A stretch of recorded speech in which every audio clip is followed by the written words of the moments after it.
Okay, so we also got to sit down with director Adam Shankman. Now, Adam also directed Hairspray, which we all know and love, so we wanted to know what was it like bringing a Tony Award-winning musical to the big screen this time. Listen, I don't. It's not even about thinking I had a great movie. It's about hearing people saying they liked it. That sort of keeps you alive, you know. I mean, because I was trying to sit, and I've made movies that, even though they've made money, that people haven't really loved, and you just feel it, and you're just sitting there going like, and it's a disaster. It's like an emotional and a personal disaster. So, but knock wood. Yeah, so knock wood. So I know you've done a lot of pictures, including Hairspray, but having that feeling for this one, like having the reactions for what are you feeling, is it unique from the other pictures you've done? Totally? Yeah. Yeah, I mean, this movie listen, with Hairspray, I sort of knew that people couldn't be very mean to it because it was about, you know, an overweight girl who ends discrimination. So it's hard to be mean about that, you know what I mean? And then as a result, gets Zac Efron to make out with her. So, because of his big proud. So it's a very, very loving. This one, I'm really, really proud of, because this is actually like a bunch of moments from my life, and I grew up a couple miles down the street. If for anybody who doesn't know, we're doing this from the Sunset Strip, and my dad was in the music business, and I lived the music in the '80s, and it was really, really important to me that people didn't think that I was making fun of it, that I was telling jokes about it, that the jokes were coming from the characters and their situations and how much they felt about everything, and that they weren't trying to chase the joke of a bad wig. Right. So that and if people really love the movie, that means that I did my job well, because that means that they're involved in the loving nature of it. What about Drew? Drool are very expensive. Not drool, Drew.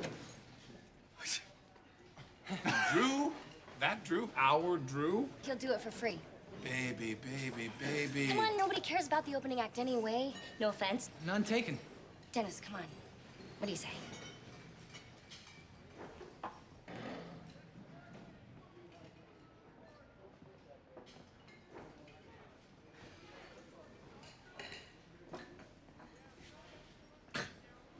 Okay. Call your band. Guys, we're opening up for Arsenal. Doesn't anyone just want to work in the bar industry anymore? So I know, like you said, your dad was in the music industry. He was a manager. Yeah. So how similar was Paul Giamatti to your I dad? was very careful to not model Paul Giamatti after my father, but to model him after some of my father's associates. Okay. And believe me, there was a lot of hand picking all of that wardrobe, coming up with that rat tail in his hair. You know, I knew these guys, you know, especially the real hustler ones. Yeah. Very much like that. Yeah. Stacy Jackson's manager. Hey, you were fantastic tonight, man. Thank you, man. Thank you. Let her go. Let her go. Let me ask you something. What do Keith Richards, Jimmy Page, and Stacy Jacks all have in common? Broken hearts and very, very long careers. Now, you want love? Go after it. You might even find it. But I can guarantee you something much more rare and a lot more fun, man. What is that? Fame. Yeah. So favorite rock... But Dad, if you're watching this, it's not you. You hear that? You're not talking about you. All right, so favorite rock song. I gotta ask you. If you go back, I know it's hard to pick a favorite when you love like a genre of music, but if you just think like this is the song, you know. Stairway to Heaven. I mean, Stairway to Heaven. I mean, I don't know how much better a song you can get than Stairway to Heaven. I mean, if you want to go into like I Want to Rock, if you want to go into the movie, I mean, Pour Some Sugar on Me makes you feel different than anything on the planet, you know? I can't stop singing that. I know. I mean, there's that. Or, you know, but if you want to get into the more of the pop rock stuff, Love Is a Battlefield. Come on. I mean, it's too fertile. The ground is too fertile. This is a great movie. I mean, I think among musicals, this is definitely top echelon. Oh, bless your heart. I really love this movie, and I don't just say that every week. So, really, you're not reviewing musicals every week? Obviously.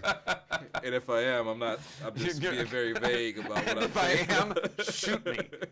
Please take me out now. This was fun, though. I mean, and I can't speak for black people, but really, because as a white man, it's hard for you. As a white man, it's hard for me. Yeah, but the music. I mean, I thought Rock of Ages. It's like, okay, I remember some rock songs, but I knew all the songs. I might not have known the artists all the time. Yeah, but that music is like a part of all of us. I think. Yeah, I think it is. A very uniting time with music. It's still around. Yeah. And speaking as a black man, it's amazing for me as a black man, to be able to hear this sort of Queen of Soul doing all this rock music, to have Mary J. Blige in there shredding these songs was the most amazing. I'm going to be honest, part of casting Mary was just the idea in my head of just having Mary J. Blige around singing all the time. So, you know, I got my wish. Congratulations. Thanks, buddy. That stage is a pedestal. And when you're up there, you're untouchable. And when you're up there, you can have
in theaters and IMAX. Rated PG-13. Starts June 15th.